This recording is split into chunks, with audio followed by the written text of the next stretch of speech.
Dr. Dahlia Scheindlin, who is a public opinion expert and strategic consultant with over 20 years of experience, specializing in liberal and progressive social causes. She has advised 8 national campaigns in Israel and has worked in 15 other countries.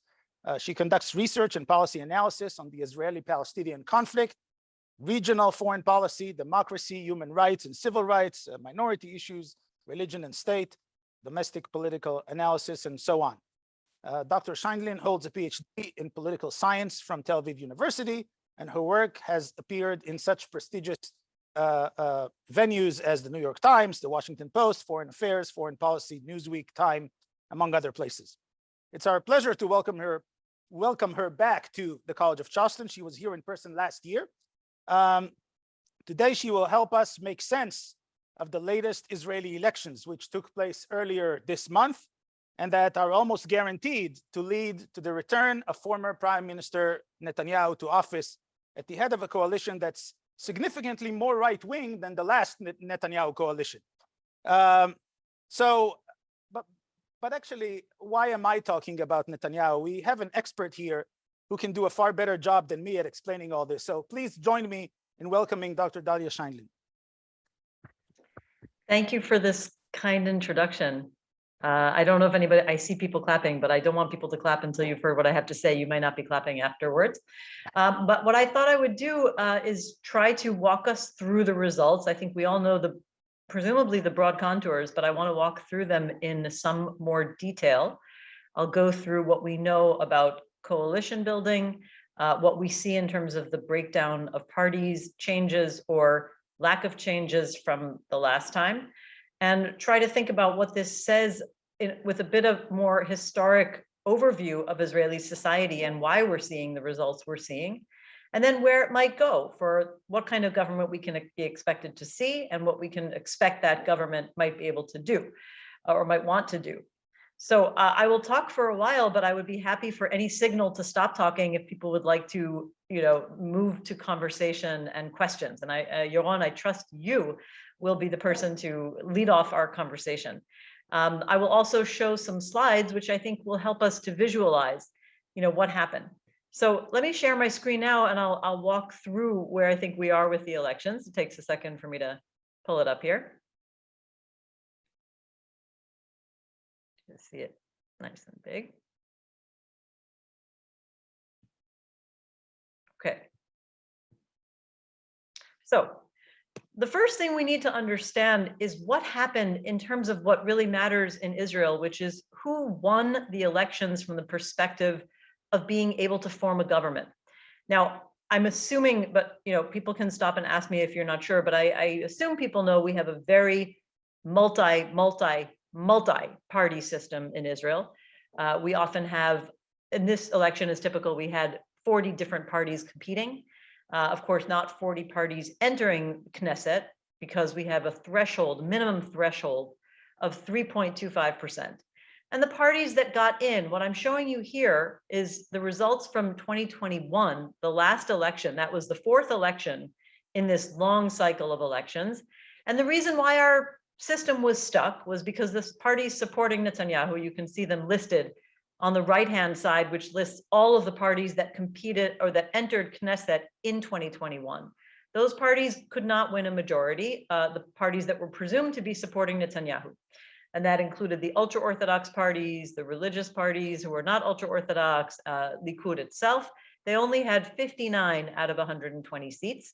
And then there were the parties that we assumed were opposed to Netanyahu leading. They got 61 seats, but as you may recall, quick reminder, they could not form a coalition together. There were too many opposing forces within them, particularly the middle green line over there, which JL refers to the joint list. That was a combined group of 3 parties representing mostly Arab citizens of Israel, by distinction from Ra'am, which represents the Islamic movement in Israel. And that last one, Ra'am, eventually joined the government, along with a crossover party from the presumed Netanyahu bloc. And that was Yamina, which was Naftali Bennett's party. So that was the only way they were able to form a coalition. It didn't last. Now, the big change this time, okay, in 2022, is that the parties we understand to be supporting Netanyahu being prime minister, forming the next government, finally reached a majority. And I will remind you that this is the 5th election and the first time that he was able to get a majority for coalition building. It's true that in the first election of this cycle, of these 5 rounds that began in April of 2019, when the election results were in, everybody thought he had a clear majority with 65 seats, but nobody expected one of those parties to defect from his coalition building. And that was the party called Israel Beitenu, which is right in the middle. You can see it got 7, it's the party with the sort of pale green color. It got 7 seats in the previous election. It got 6 seats this time. That's the party led by Avigdor Lieberman, who is the outgoing finance minister and has been finance minister in various Netanyahu governments. But he put himself in April 2019, he took himself out of the bloc to help build coalitions with Netanyahu. He did not support Netanyahu anymore. He has not supported him since, and his voters know that. So when people vote for any of these parties, they know pretty well whether they're supporting a party that supports Netanyahu being prime minister, or whether they're supporting a party that is opposed to Netanyahu. And the result this time was 64 seats for the party supporting Netanyahu. You can see that Likud itself did a little bit better with 32 seats. The dark brown line represents the party we call religious Zionism. That itself is an amalgam of 3 parties. Those parties are what used to be called National Union, but has now been called Religious Zionism already in the previous election, headed by Bezalel Smotrich, who joined with the more controversial Itamar Ben-Gvir, who's the head of his own party called Otzma Yehudit, Jewish Power. That is the party you've probably been hearing about, reported on as neo-Kahanist, because Ben-Gvir has long said that he basically, was very influenced by Meir Kahane. In fact, he attended his the memorial service observing the assassination of Meir Kahane just last week. So that's the dark brown line, and they received 14 seats. There is another small faction within that party. So there are actually 3 small factions. And that is a very nationalist, very religious party, but not ultra-Orthodox. But their primary identity is that they are against the LGBT community. So that is a one-person faction within those 14. The other 2 parties that you see further, well, on the slide there to the left, but they are right-wing parties who are ultra-Orthodox. 7 seats that went to Torah Judaism, and 11 seats that went to Shas. Okay, these are the 2 ultra-Orthodox parties. And the parties that were understood to be running against Netanyahu got 56 seats together, not even really a possibility of reaching a majority. And those 56 seats, it's worth pointing out, include the National Union Party, which was the merger of 2 parties that you see in the 2021 bar, which is the yellow line that got 6 seats last time. That was formed by Gidon Sa'ar, who broke away from Likud. So he was a former Likud member. And he merged with Benny Gantz's party, which was called Blue and White. That's the dark blue line in the middle in the previous election, in the upper bar, that had 8 seats. So you can see that together in 2021, they held 14 seats. This time they only have 12. And going through them, then we have Avigdor Lieberman's party, the 24 seats. The biggest party in the non-Netanyahu side is Yesh Atid, the party of the outgoing prime minister, which is viewed as centrist. The Labor Party got 4 seats, and you can see that in the previous election, okay, next to Labor, we have another party colored dark red, that was Meretz. They had 6 seats in the outgoing Knesset. This time they did not cross the voter threshold, the minimum threshold of 3.25%, and they thereby dropped out of the Knesset. So Meretz is a liberal party to the left of Labor, who is not represented in Knesset at all. The 2 parties that are no longer called Joint List, but is currently called Chadash Ta'al. Okay, it's a merger of the 2 remaining parties. They both, and Ra'am, both got 5 seats, but there is a third Arab party that got called Bala that did not cross the voter threshold as well. So that's where we are in terms of the results for coalition building purposes. Now, I want to walk through, well, one more point about this is that if you can see that the Netanyahu supporting bloc did get 64 seats, and it's a significant majority out of 120. So plenty to build the coalition. And in fact, just today, President Isaac Herzog gave him formally, or tapped him formally, to form the next mandate. We call it giving him the mandate to form the next government, even though, given these results, it was never a question that he would be the one who was asked to form the next government. What's interesting, though, is that if you actually add up the percentages and the number, the absolute number of people, what you might call in America the popular vote, who voted for those on the Netanyahu side versus those on the other side, the non-Netanyahu side, what you see is that they're actually very, very evenly divided.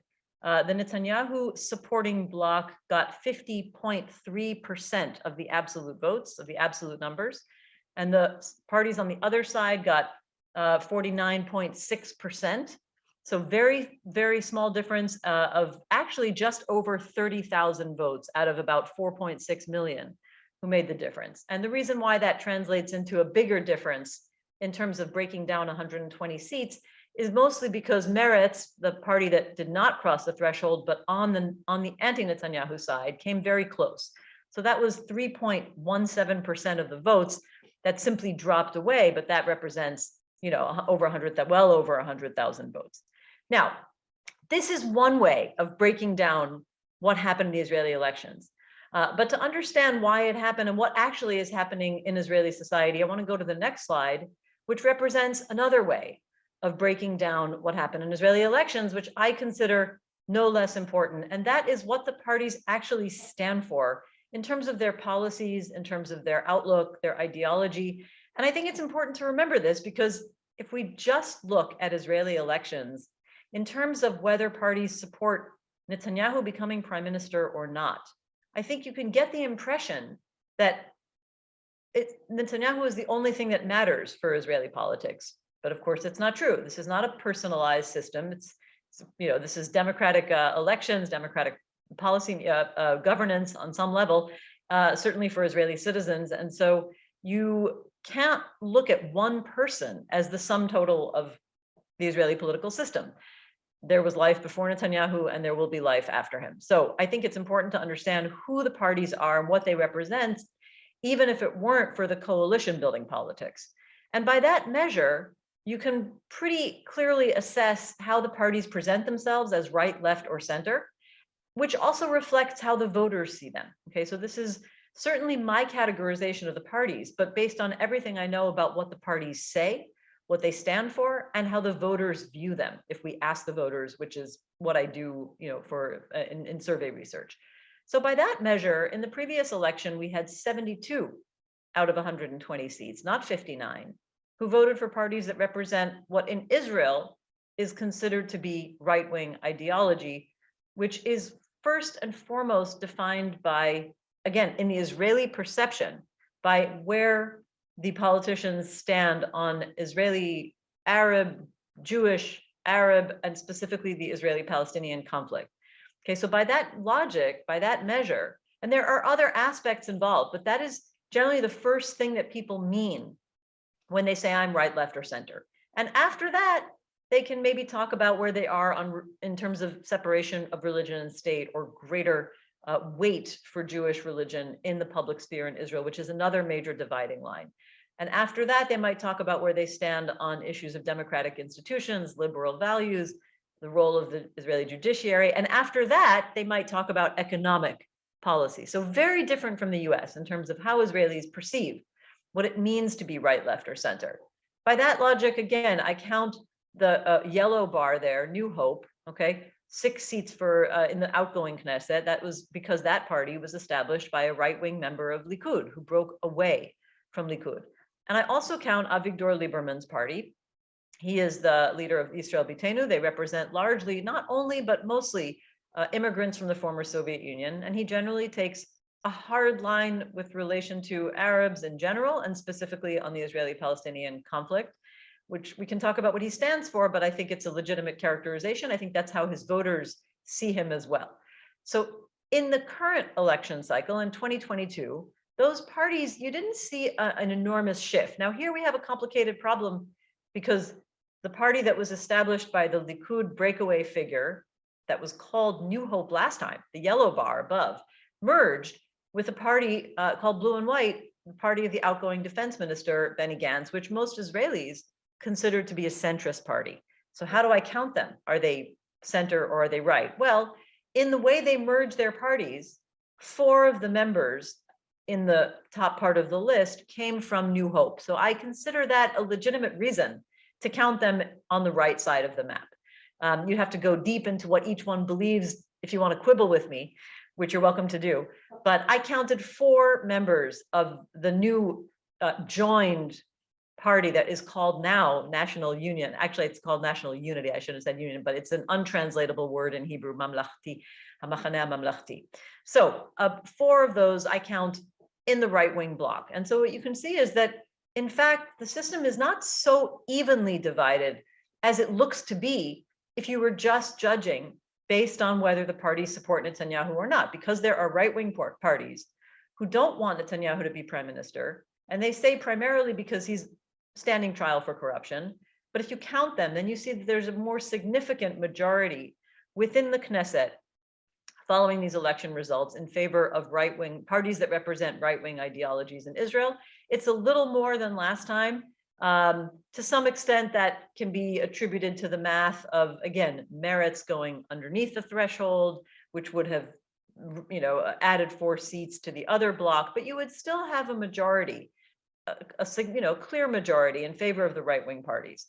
So what I want to try to do now is explain why these are the dynamics we're seeing in Israeli politics right now.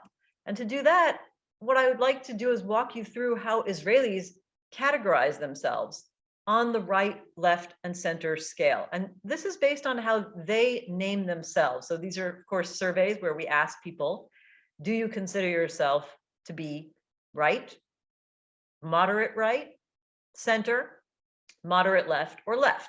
That's what we call the 5-point scale, 5 options. You can ask this question in different ways. You could ask only 3 categories, right, center, and left.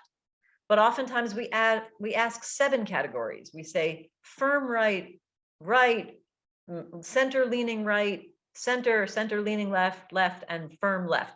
It almost doesn't matter how we ask the question. We almost always get the same basic breakdown. Okay, you can see small variations, but the trend is very clear over time.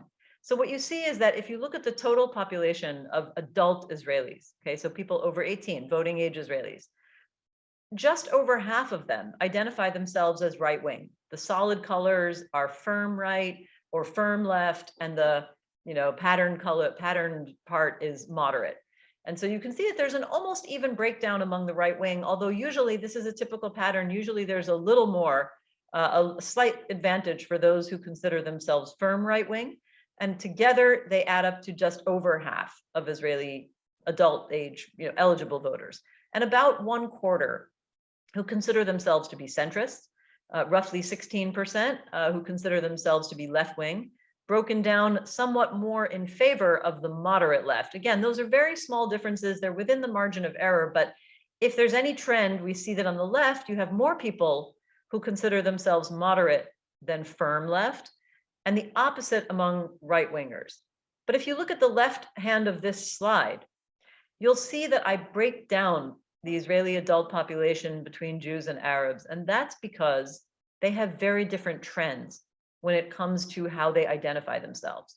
So R, of course, is right-wing. If you look at the Jewish respondents of this survey, and this is not even my survey, actually, this is the Peace Index survey from Tel Aviv University in July, but all of my surveys are very consistent with this data. I'm showing you this data because it's more public than my own, but the surveys are very consistent on this. 64% of the Jewish population consider themselves right-wing, also about 1/4, a little less than 1/4. And in that particular survey, 11% identified themselves in total as moderate or firm left. That number can range from about 11 to maybe 13%. And in fact, the number of right-wingers among Jews in the last 3 surveys I've seen, it actually is pretty stable around 64%, but all of these can have a small variation. And among Arab respondents in the same survey, or what some people, some of them call themselves Palestinian citizens of Israel, only a very small portion consider themselves to be right-wing, either firm or moderate right. A somewhat higher portion, about 1/3, consider themselves to be centrist, although they tend to mean something very different by that from what the Jewish population means. It's a little more of a way of saying I'm non-committal. About 38% consider themselves to be either left-wing or moderate left. And DK, I forgot to mention this in an earlier talk that I gave, and the comments were, very upset because nobody knew what it stood for. DK just stands for don't know. Okay, it's our abbreviation in survey research. And so you have a very high portion of the Arab respondents here who just don't know, or more likely they don't feel comfortable answering the question, either because they don't want to share their perspectives, or because they don't feel like they fit in to what Israeli Jews consider left, right, and center. Okay, but again, the graph shows the weighted average, reflecting the actual proportions of Jews to Arabs in society. And just to remind people, Jews are about 80%, a little under 80% of the voting population.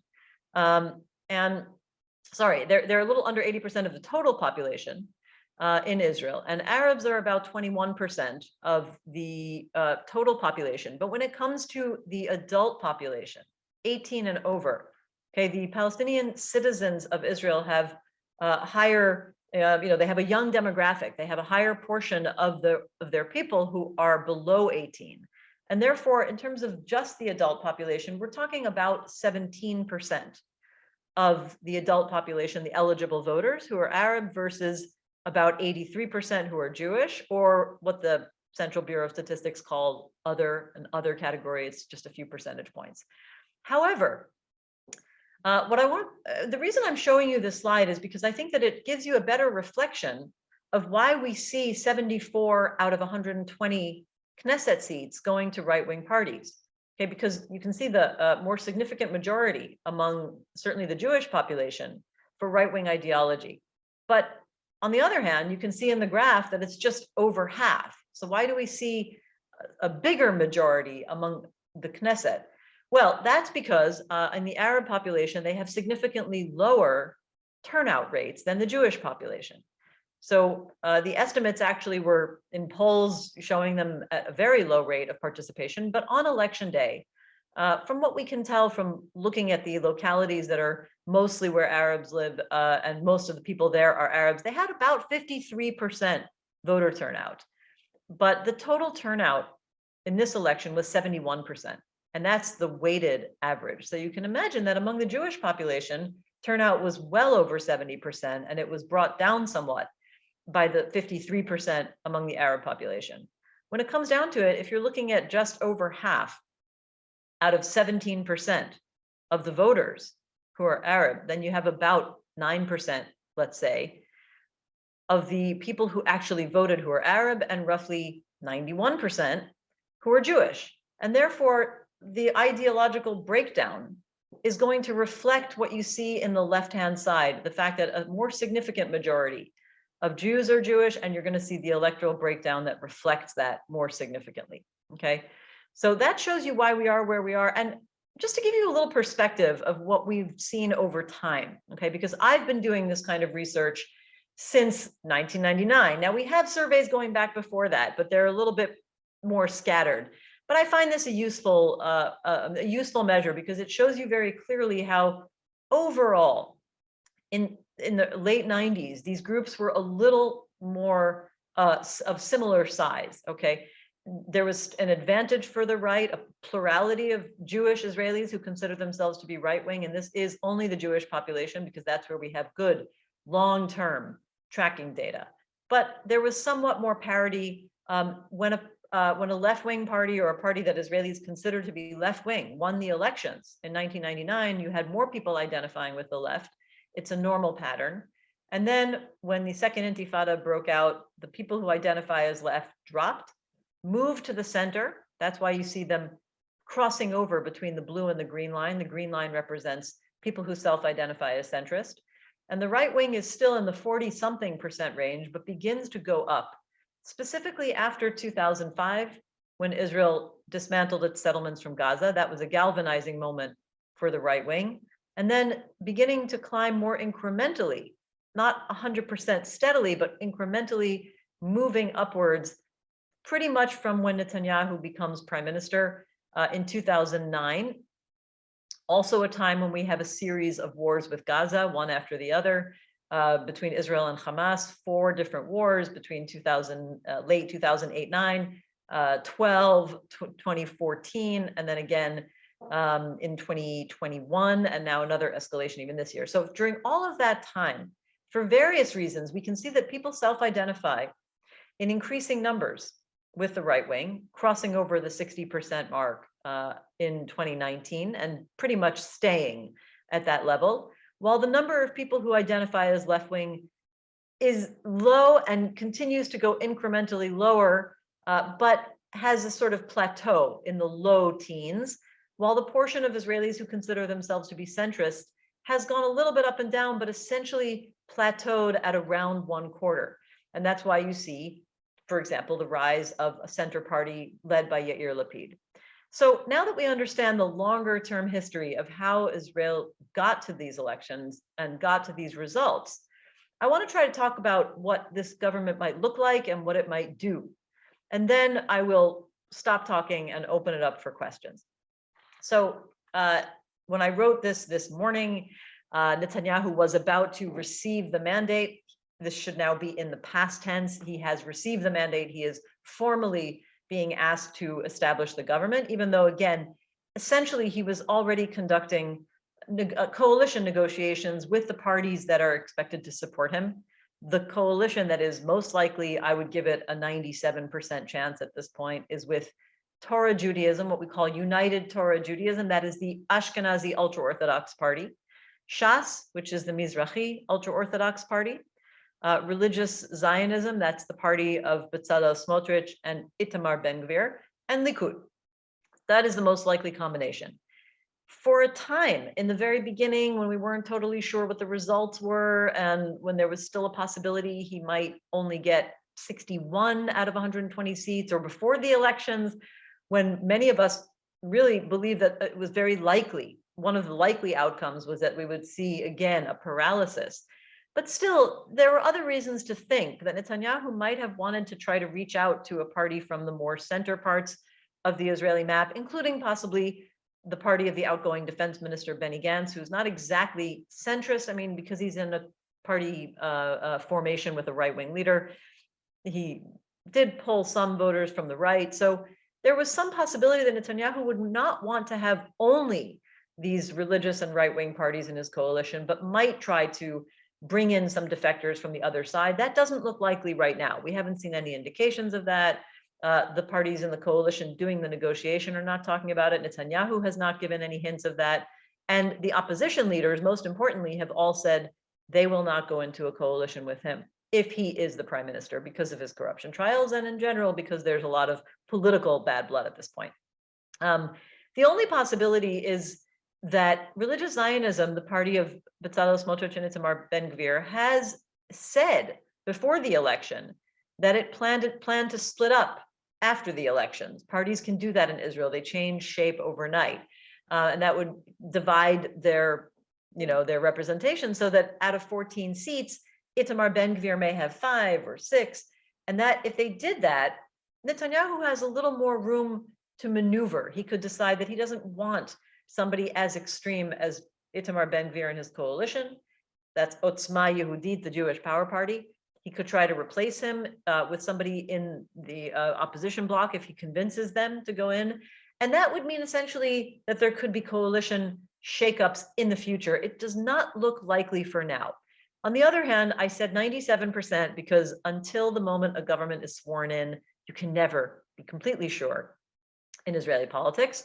The most unlikely scenario, although some have kind of, thrown this idea out there, perhaps some people hope that this is what will happen, and many, there have been op-eds by prominent people saying so, is that for whatever reason, the current parties, the 4 right-wing and religious parties, cannot agree, and their negotiations to form a government fall apart, and Netanyahu forges some sort of a deal with full parties, like either all of the National Unity Party of Benny Gantz and Gideon Sa'ar, or maybe even Yair Lapid, and they form what Israelis consider a national unity coalition, basically something like a bipartisan coalition. Right now, that seems the least likely of all scenarios, but simply because some people have mentioned it, including the president of the country, who can, put ideas out there, even though he doesn't have the power to do any of them.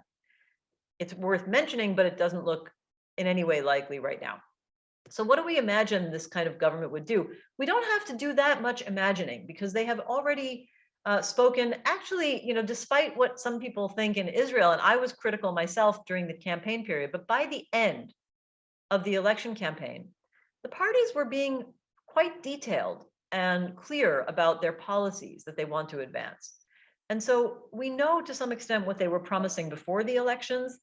And once the negotiations for establishing the coalition have been underway, we are getting reports all the time about what the parties are demanding as what we call the basic lines or the basic principles of a coalition agreement. In other words, when they forge the agreement to establish this coalition, the parties basically commit to trying to advance a series of principles or even policies. And since we know what they're talking about, we can have some idea of what they want to do. And I think the number one issue so far that has been the most prominent in terms of the coalition negotiations and in terms of the plans that the parties have been talking about among that group of four is passing a law that allows the Israeli Knesset to overrule the Supreme Court. Why would they want to overrule the Israeli Supreme Court? Because the Supreme Court exercises what we call judicial review. It's basically our version of Marbury versus Madison. We have basic laws that define a series of human rights. It's the best substitute we have for a written constitution, which we don't have. And the court occasionally says, you're trying to pass a law that violates those rights. That law violates constitutional principles, and strikes it down. And so the Knesset wants to be able to say, we don't accept that. We want to be able to overrule if the court strikes down legislation that we're trying to pass. And they want to be able to do this not with some sort of a 2/3 majority, but specifically with either 61 seats, so just the majority of any government, any ruling coalition out of 120.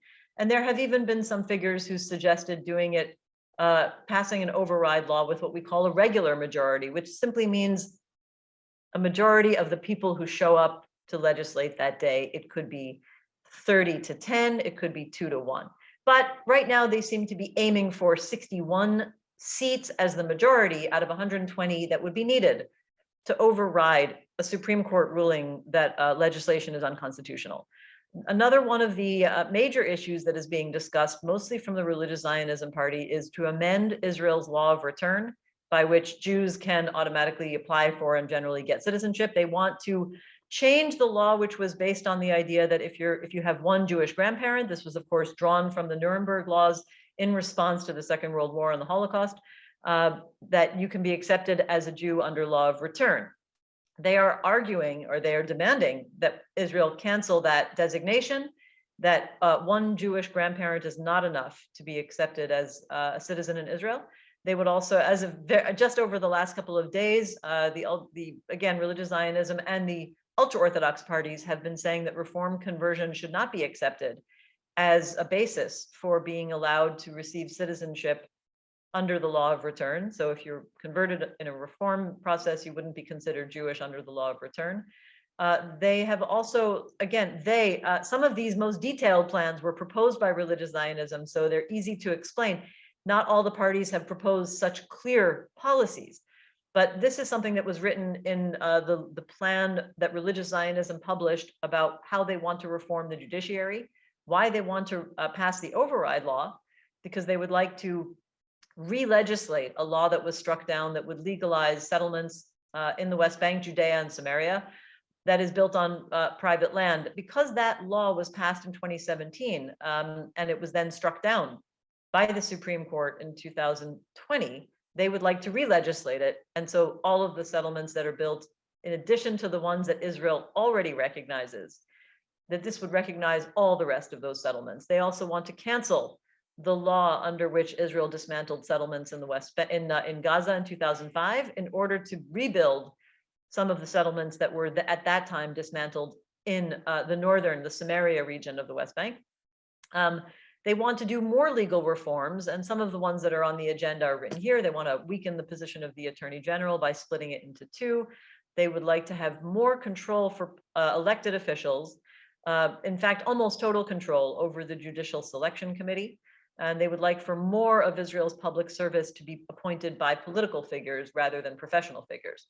They are one of the things that has received a lot of attention and is very heated as part of the discussion today is the demand and apparently agreement to double the budget for the Haredi school system, but particularly for the yeshivot, for people who spend their lives studying in yeshivot. They have also said they want to cancel all of the reforms from the previous government that had to do with decentralizing the power of the chief rabbinate over the issue of kashrut. And so I call it re-centralizing it with the chief rabbinate. This is kind of getting very in the weeds, but the previous government had issued a tax on disposable plates and dishes, and also on sugary drinks. And they would like to repeal that tax because they say that it is unfairly discriminating against families with lots of kids who use those kinds of disposable dishes. Okay, was theoretically passed in the previous government as an environmental and health measure. They certainly would want to block the idea of transportation on Shabbat and also have proposed more far-reaching plans for reducing the level of commerce, and even have talked about something that I wonder how this is going to go over in Israeli society. But the Religious Zionism Party would like to make sure that their Israeli teams don't play soccer on Sabbath games, because they would like for people not to watch soccer games on Sabbath. So I think that's going to be more controversial. There's also a great deal of talk about cracking down on crime in the Galil and the Negev, where you have large populations of Arab citizens of Israel. There is a big problem with crime, especially organized crime, what we call protection, sort of a mafia-like system of extorting businesses, high homicide rates. And these are major issues right now in Israeli society. The approach of these parties, and we think one of the reasons why religious Zionism did well was because it promised a very tough on crime approach, mostly based on security measures, heavy policing, and heavy enforcement and heavy punishment. Those are the approaches that they have been talking about. So these are the kinds of things that have been on the agenda. No one government ever gets to do everything on its agenda, but I think these are the policies they have been discussing as the conditions for forming this coalition, and that they will certainly try to advance in the next government. So I've talked for probably much longer than I should have, but I will stop here, and I'll be happy to take questions about any aspect of this. Thank you for listening.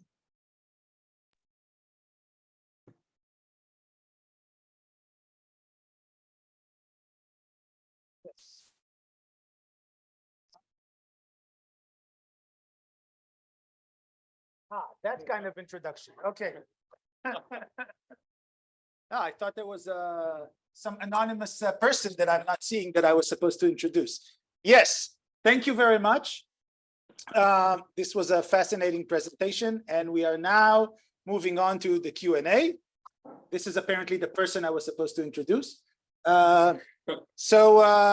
Please, we have this microphone that you'll need to speak into so our speaker can hear us. And the microphone will come to you once you decide you want to ask a question. Thank you. It's on.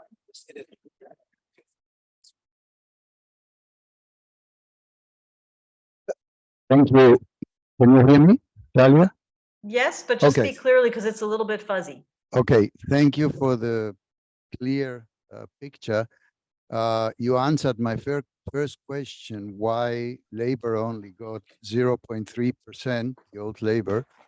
So the second question I have is, if there is an orientation towards being tough on crime, which the Jewish population likes, how does that jive electing somebody who is indicted for corruption and mafia-like business?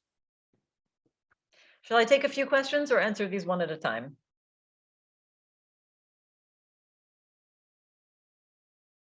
Any preference? One at a time, please. Okay, well, that's a very good question. I think that there are crimes and there are crimes. I think that when the Religious Zionism Party has spoken of crime, they have spoken particularly about violent crime, for one thing, and violent crime that involves particular areas of the country in ways that make it clear that for the most part, they are talking about crime in the Arab community. And specifically, in addition to that, crime in South Tel Aviv and areas where there are migrants, whether you call them asylum seekers or infiltrators, depending on where you stand politically for the most part. So we're talking about anywhere between petty crime, organized crime, homicides, illegal weapons, that, like I talked about, the extortion from businesses, and everything from that, including bad drive. I mean, really dangerous and violent driving that results in accidents and sometimes lethal accidents. The illegal use of weapons, including at celebrations and weddings where people fire guns and then people can get killed. These are serious problems that I don't want to minimize them. But Israelis put them in a different category. I think that there is very much an overlapping dimension with the, sort of ethnic, ethno-national cleavage in Israeli society. And, again, because Itamar Ben-Gvir is largely, has talked very much of his influence of Meir Kahane, even though he claims he's a little different from that now. I think the people who support him understand what he's talking about. He's talking specifically about, what Itamar Ben-Gvir and those parties see as a threat from the Arab community. I should also say there's another version of what that crime means. It's not only violent crime. They talk a lot about the crime of illegal development and planning. So they talk about, for example, Arab communities where they are building houses illegally or expanding their neighborhoods illegally, or establishing Bedouin encampments illegally, or simply living where they have lived and it's illegal and they would like to, evacuate those as well. And so that is also considered a kind of crime that the people voting for them hope that they will address. Now, the deeper reason why those, those developments and housing developments, et cetera, are illegal is because they don't have permits. And they don't have permits because they don't have development plans. And they don't have development plans for much longer historical reasons. And the previous government actually tried to begin passing some legislation to change that. But that's besides the point. Those are the kinds of crimes that the voters who are supporting the Netanyahu bloc are concerned with. The other major side of the equation is that a great many of Netanyahu's personal supporters, so the roughly 23 or so percent who voted, or 24%, whatever it is now, who voted for Likud, and most people, I think, in the block of parties who supported him, the 50.3% that I mentioned, they think that the accusations against him are exaggerated, maybe politically motivated, probably won't reach the level of conviction, and are the result of some sort of dislike for him within the legal system, within the media, who kind of fed each other and maybe convinced each other that these were serious cases, but that they won't amount to anything. He believes that there was some sort of internal pressure from some figures on the attorney general to serve these indictments, and that the state prosecutor and the police used wrongful tactics to do these investigations. And I think many of his supporters view that as wrong and unfair and part of a much longer historic process in their view of getting rid of right-wing leadership, which really represents what they consider to be the true voice of the people. That is something we heard time and time again, particularly starting in 2018. Okay, in 2018, the Attorney General communicated that he was probably going to indict him. It took another year. Okay, he only announced the indictment formally at the end of 2019, but from 2018, that's when we started hearing what I just said. I'm reconstructing what Netanyahu has been saying, what many figures in Likud have been saying, and what many of his supporters say. So they don't view that necessarily as genuine crime. That's my attempt to answer your question. And by the way, I should say that in 2018, also in survey research that I conduct, looking at approval and favorability for politicians, Netanyahu's personal ratings rose incrementally, by a few percentage points over the course of 2018. Can I say it was directly as a result of this? No, but I do hear some of his supporters saying that they had at some point thought of leaving Likud and not voting for them anymore, but then they really feel like an injustice was being done, so they came back to support him. That is something that is present in Israeli life.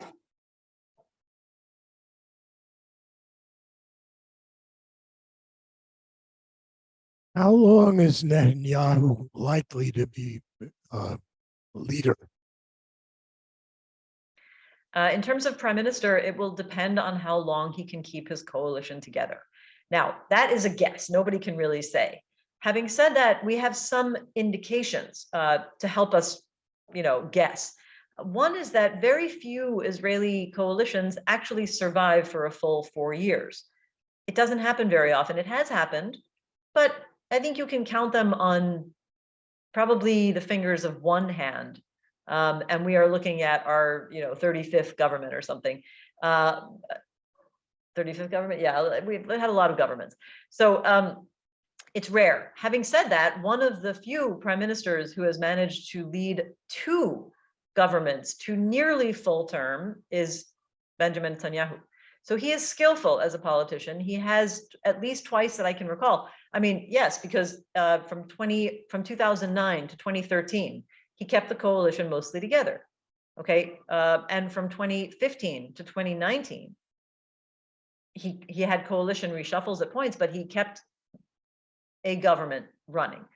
So, these parties have a lot in their favor for lasting for something like, let's say longer than the average. And the average for an Israeli coalition over the last 25 years, especially given what happened in 2019 and 20, the average is about 2.3 years. But this government has a good chance of lasting longer than the average, again, because of Netanyahu's record, and because they are fundamentally right-wing parties who should be, theoretically, mostly aligned ideologically. Having said that, we already see the differences between them. I think that the biggest difference, to be honest, is between the 3 parties of the religious and right-wing, the national religious Zionism and the 2 ultra-Orthodox parties. They do have a difference from Likud. Now, Likud is a little bit of a wild card right now. In terms of some of the fundamental issues, they see things very similar. But I do think that there is still a tradition within Likud, for example, particularly on the issue of reforms to the judiciary. The criticism of those reforms is that they are designed to, suffocate the role of the judiciary and constrain the judiciary as a balancing force. The advocates of those reforms say the judiciary has too much power in Israeli society. Likud has traditionally supported an independent judiciary, especially historically. And even historically some of its figures have been among the advocates for constitutional, democratic governance. So I think that there's still a tradition within the Likud that prefers to maintain a balance of powers. They will be up against other figures within the Likud who are very much on the side of constraining the judiciary. And though that other branch of Likud is much more aligned with the far right parties, but that is one potential wedge. And I do think that there is a limit with relation to the religion and state issues, because Likud is more of its voters are either traditionalists, people who are Orthodox if they go to shul at all. So they're kind of light, a little pick and choose, or secular. And so I think there will be some differences between them on religion and state issues. And all of those kinds of things could form fissures, that might create coalition instability. But it's impossible to say exactly when a coalition would collapse.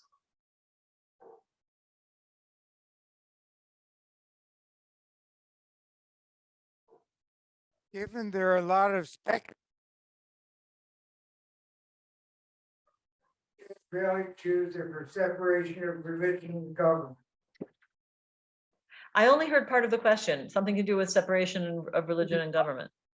Israelis are in favor of separation of religion and government. The question is, do they favor separation of religion and government? What percentage would you Oh, what say- percentage? Oh, okay, that's a good question. Yeah, that is a very good question, and it's an insightful question. I don't have, there's many ways to ask the question, so there's no one answer. But from all of the studies I've done that look at, mostly I ask particular things. Do you support closing more things on Sabbath? Do you support transportation on Sabbath? Do you support introducing civil marriage into Israel? Because in case anybody doesn't know this, all family law in Israel, marriage and divorce, falls under religious authorities. The chief rabbinate is the only authority. Well, the rabbinic courts are the only ones who have authority over marriage and divorce in Israel. So these are the kinds of issues that I have tested various points over the years. What we see is that anybody who is on the left and center is almost consensus in favor of separating religion and state on all of those measures. So if you have, they would want more transportation on Shabbat. They would want allowing businesses to be open on Shabbat, even those who lean a little bit socialist, or at least are labor oriented and think that it's not totally fair that everything is open on Sabbath because that encourages businesses to exploit their workers. But for the most part, even on the left, they would still prefer for there to be separation of religion and state and more freedom on those issues, and certainly to introduce civil marriage in Israel. Now, among right-wingers, it really breaks down by whether they are secular or religious. And people who self-define as traditionalists generally support more separation of religion and state. They don't want religious coercion. So let me give you some of the numbers. About 45% of the Jewish population in Israel is secular, self-defined, when I ask them in surveys. So they all support greater separation of religion and state. The people who self-define as traditional, the ones I said maybe go to an Orthodox shul, synagogue, but they are, easygoing about their practice, and they don't judge others, and they don't live in insular religious communities. They're over 30% of the Jewish population. They're very heavily defined as right-wing when it comes to the Israeli-Palestinian conflict, about 70% of them. But on religion and state, they do not want to be forced to, do or not do anything. They would like to have the opportunity to choose whether they drive on Shabbat or not. And especially, as anecdotally, I can tell you, many of them would like to go to synagogue on Shabbat, but would also like to watch the soccer game in the afternoon.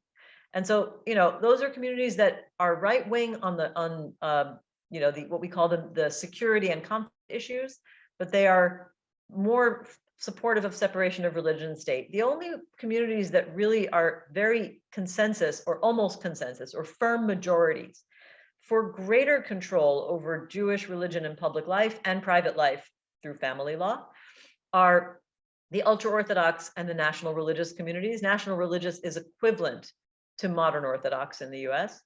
And those communities are about, the ultra-Orthodox are just over 10%, maybe 11, 12% of Jewish Israelis. And the national religious are about 13, 14, 15%, depending on margin of error and how you count. So together, they account for about a quarter, about 25% of the Jewish population, maybe a little bit more. If you factor in all Israeli adults, 18 and over, it's lower, it's below 25%, because then you have to include the Arab population.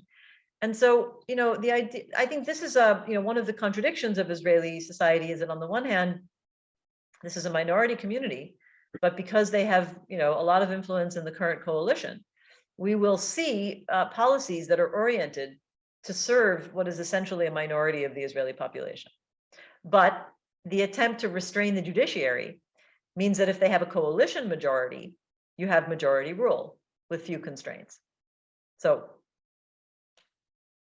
this is Israeli politics. We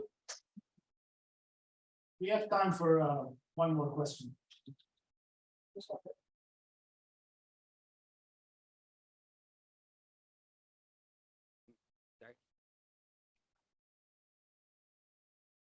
Okay. Hello. Can we hear it? No. Okay. Gotcha. So you mentioned that a new policy of this coalition is going to be legalizing all the private settlements that are existing in the West Bank right now. Is that going to include even the smaller outposts that are there, or is it like every single one that exists right now, no matter how it was, the means of creating those settlements, like all of those are going to be legal now?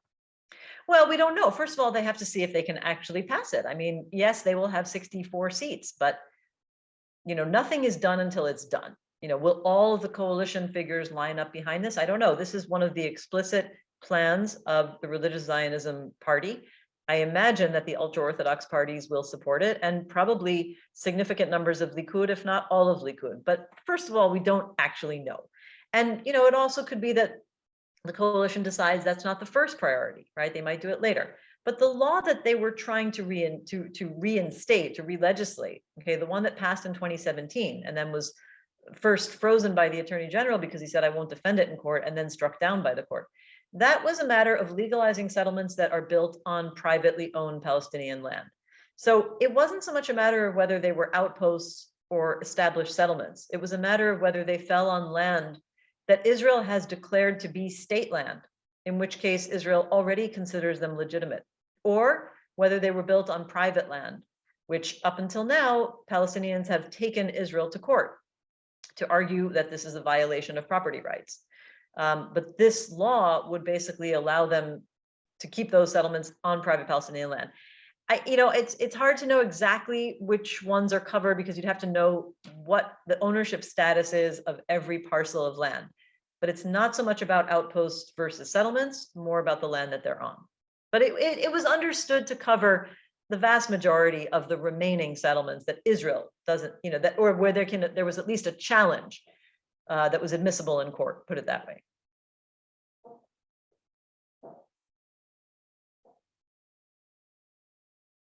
Working? Yeah. All right.